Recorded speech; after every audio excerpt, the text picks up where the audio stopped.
On a walk recently, I was reminded of the beauty of the changing of the seasons.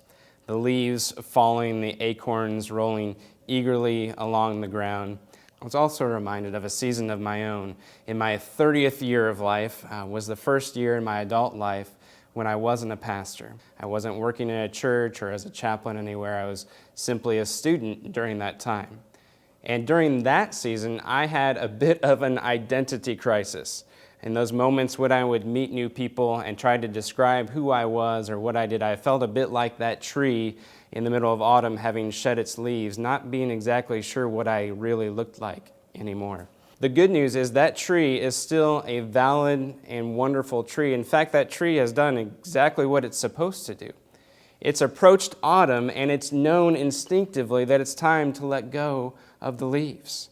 Now, this isn't something we always do very well. We as human beings, we resist that new season sometimes. We want to hang on even when we know it's really time to let go. In the book of Ecclesiastes, it has this wonderful little passage that says, "For everything there is a time and a season, a time for every activity under heaven. There's a time to mourn, and there's also a time to dance.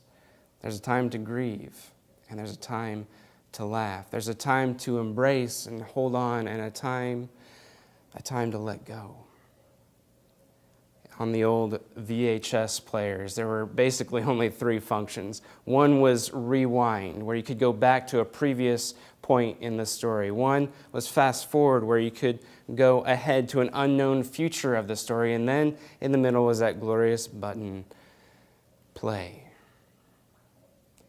Eckhart Tolle says that for some people, right now and right here is never quite good enough.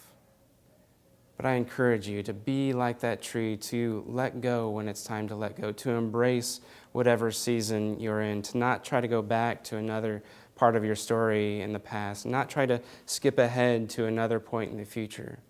But I encourage you to simply press play.